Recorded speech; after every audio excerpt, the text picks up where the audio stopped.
अच्छा, स्टार्ट करते हैं। सबसे पहले कल स्मैकडाउन के एपिसोड में क्या नंबर्स ड्रॉ किए वो मैं आपको बताता हूँ। लास्ट वीक की जो व्यूअरशिप आई थी वो थी 1.952 मिलियन व्यूअर्स, लेकिन इस हफ्ते जो ओवरनाइट नंबर्स में बढ़ गए हैं और व्यूअरशिप आई है 2.217 मिलियन व्यूअर्स, जो कि कह सकते हैं भाई बहुत बढ़िया व्यूअरशिप है। 2 मिलियन से ऊपर अच्छी जा रही है और मामला सही चल रहा है। व्यूअरशिप के बारे में ज़्यादा कुछ बात करेंगे नहीं, लेकिन कल शो के ऊपर जो आप कह सकते हो एक रीज़न हो सकता है व्यूअरशिप बढ़ने का, वो था ब्लड लाइन के अंदर सोलो सिकोवा का आना। और सोलो सिकोवा ने ब्लड लाइन को मेन रोस्टर पर ऐसे ऑफिशियली ज्वाइन करने के बाद में क्या रिएक्शन दिया, आप लोग उनका ट्वीट देख सकते हो। कह रहे हैं अभी ये खत्म नहीं हुआ है, bring a chair, bring a sword, यानी कुछ भी लेके आ जाओ, मैं किसी भी तरीके से रुकने नहीं वाला, मैं पीछे हटने नहीं वाला। ऐसा कह के सोलो सिकोवा ने क्लियरली बता दिया कि भैया तुम अपने सारे जो तरकश में तीर हैं वो लगा सकते हो, लेकिन मुझे कोई नहीं रोकने वाला है। एंड ये बहुत तगड़ा सपोर्ट है सोलो सिकोवा के लिए। अब एक बार को इमेजिन करो, सोलो सिकोवा के साथ वो सुपरस्टार जो साथ में ही पलना बढ़ना शुरू हुआ है और वो अभी उसी लेवल पर है, लेकिन अचानक से रोमन रेंज की ब्लड लाइन में सोलो सिकोवा है,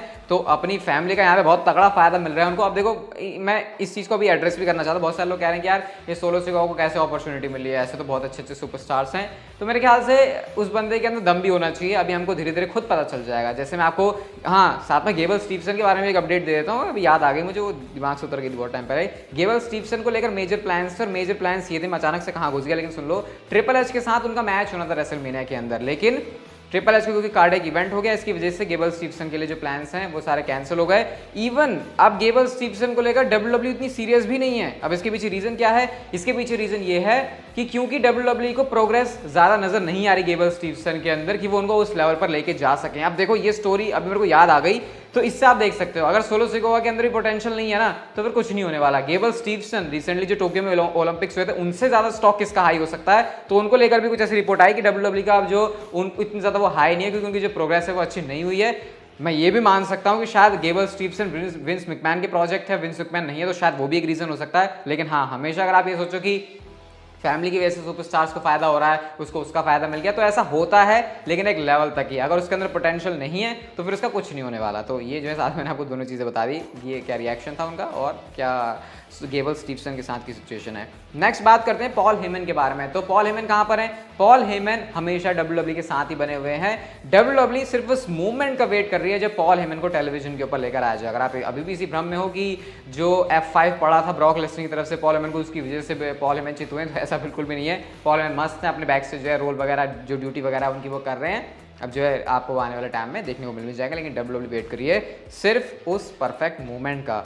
क्लैश एट द कैसल के बारे में सिर्फ मैंने आपको अच्छी बातें बताई हैं कि उनकी इतनी लोगों ने उनको देखा है, इतने सारे लोग वहाँ पर आए थे, शो में ऐसा हुआ वैसा हुआ, सारी बातें। लेकिन यूएस के अंदर जो पेपर व्यू के बायस हैं, यानी कि जो प्रीमियम लाइव इवेंट के बायस, जिसमें जो ऑडियंस है वो स्पेसिफिकली उसी प्रीमियम लाइव इवेंट को खरीदती है देखने के लिए, उसके नंबर्स काफ़ी कम है, सिर्फ 8,000 के आसपास आए। लास्ट टाइम ये जो है समर स्लैम के अराउंड जो 18,000 थे। और मनी इन द बैंक जैसे प्रीमियम लाइव इवेंट के अंदर भी अगर आप इसे क्लैश एट द कैसल से कंपेयर करो, स्टेज कंपेयर करो, तो मनी इन द बैंक के भी 9,200 हैं। तो अगर पीपीवी बायस के हिसाब से देखा जाए तो नंबर्स काफ़ी नीचे आ गए हैं, लेकिन खैर क्या ही फर्क पड़ता है, इसकी तरफ कौन ही ध्यान देने वाला है। अगर पूरा स्टेडियम खचाखच भरा था 60-65 लोग आ गए, बस वही है। हाँ, क्लैश एट द कैसल में डिसअपॉइंटिंग चीज़ें हुई हैं, बट खैर अब कह सकते हैं डब्ल्यूडब्ल्यू की हिस्ट्री बुक्स में एक ये major premium live event definitely बन चुका है।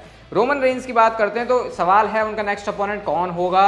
रिसेंटली मैंने आपको बताया था कि सेथ रॉलिंस टीज कर रहे हैं कि हाँ अब मैं इन सारी चीज़ों से निपट चुका हूँ रिडल से, अब मुझे बड़े हायर सीन में जाना है और मैं रोमन रेंज के पास आऊँगा अनडिस्प्यूटेड चैंपियनशिप के लिए। सिमिलरली केविन ओवेंस ने कहा था मैं तो 18 महीने पहले हरा देता रोमन रेंज को, वो तो सारी इन्होंने कुछ भसड़ मचा दी, अब मैं दोबारा से रोमन रेंज तेरे लिए आ रहा हूँ, तो ऐसा कह के उन्होंने कहा था। But according to Dave Meltzer दोनों में से करंटली कोई भी शेड्यूल्ड नहीं है रोमन रेंज के नेक्स्ट अपोनेंट के लिए, ना केविन ओवेंस एंड ना सेथ रॉलिंस। तो ये काफ़ी एक मुझे वियर्ड सी बात लगी है जो कि मैंने आपके साथ भी शेयर कर दी। अब अपोनेंट कौन हो सकता है या फिर होने वाला है, कुछ शॉकिंग भी है, अभी उसके लिए आप लोग वीडियो के साथ बने रहो, थोड़ी देर में आपको बताता हूँ। लेकिन ब्लड लाइन की बात करते हैं, बड़ी सारी ब्लड लाइन की बात हो रही है, तो पॉसिबली कुछ मिसिंग है ब्लड लाइन के अंदर। क्या इससे मतलब है? आप सबसे पहले आपको बताता हूँ रिकीशी का ट्वीट जो कि आप लोग देख सकते हो, समथिंग इज मिसिंग। तो ब्लड लाइन का पार्ट वो भी है, पूरी समवन फैमिली से वो भी बिलोंग करते हैं। सब कुछ आपको पता ही है। तो उन्होंने यहाँ पर समथिंग इज मिसिंग लिखा है। अब इससे वो क्या कहना चाह रहे हैं? इससे वो कहना चाह रहे हैं कि मजा नहीं आ रहा है, ये कह रहे हैं। रोमन रेंस नहीं थे ब्लड लाइन के साथ स्मैकडाउन पर, ये कह रहे हैं। या फिर वो कह रहे हैं कि नेओमी नहीं है, या फिर क्या, या पॉसिबली जो सबसे ज़्यादा मुझे यहाँ पर चीज़ समझ में आ रही है, जो लोग भी स्पेकुलेट कर रहे हैं कि शायद एक और नया मेंबर पॉसिबली ऐड हो सकता है ब्लड लाइन के अंदर। मतलब अभी ब्लड लाइन के अंदर अगर हम लोग देखें तो कितने लोग हैं? 5 लोग हैं। सैमी ज़ेन को क्या मानो, आधा मानो, ना मानो, बैकअप मानो, नाजायज़ मेंबर मानो, या फिर जो भी आप कह सकते हो। तो ये 4 मेंबर तो ये 5 मान लो। तो शायद हो सकता है WWE इसमें कोई और भी ऐड करने का प्लान कर रही है, क्योंकि अगर ब्लड लाइन को इतना WWE एक्सपैंड कर रही है तो फिर उसमें एक फीमेल डिवीजन से भी सुपरस्टार आनी चाहिए। एंड आई थिंक नेओमी शायद, क्या पता, वो चीज़ कर सकती है। बट फैंस उसमें कितना इंटरेस्टेड होंगे वो मुझे नहीं पता। पर्सनली मुझे ऐसा देखने में तो अच्छा लगेगा कि किसी स्टेबल के अंदर कोई फीमेल डिवीजन की सुपरस्टार भी, तो वो स्टेबल वाली फील देता है, जैसे हमने जजमेंट डे के अंदर देखा था। लेकिन फिर वही है, नेओमी को देख के मुझे ऐसा नहीं लगता कि हाँ कुछ बहुत ही out of the box WWE जाके कर सकते हैं। फिर मैं बहुत ज़्यादा एक्साइटेड रहूँगा जिसके लिए। देखते हैं फिर, पता नहीं बाकी अगर आप लोग नाया जैक्सन, तमीना का नाम ले रहे हो तो फिर भाई सारी चीज़ें राम भरोसे हैं। कैरन क्रॉस ने ड्रू मैकिंटायर के ऊपर अटैक किया था। अब वो अटैक करने के बाद जो है कैरन क्रॉस की तरफ से एक वीडियो भी आती है। अब यहाँ पे देख सकते हो कैरन क्रॉस जो है वार्निंग दे रहे हैं ड्रू मैकिंटायर को। वो कह रहे हैं भाई तू चोजन वन है, तेरे से ना हो पाएगा, तू ब्लड लाइन से दूर हट जा, तेरे से कुछ नहीं होने वाला, मैं जाके करता हूँ जो मुझे चीज़ें करनी है, ऐसा उन्होंने ड्रू मैकिंटायर से कहा।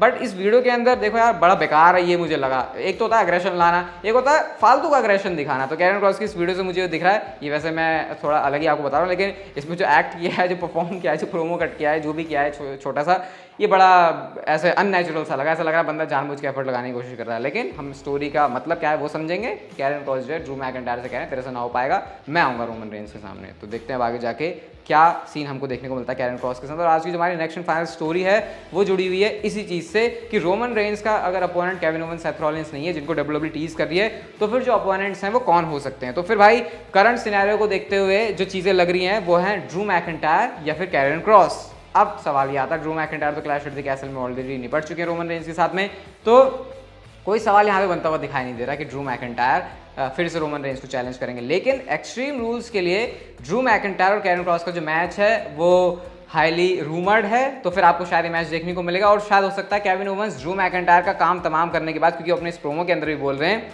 वो स्टेप अप करेंगे रोमन रेंस के अगेंस्ट में और आपको Roman Reigns and Karrion Kross की फ्यूड देखने को मिलेगी।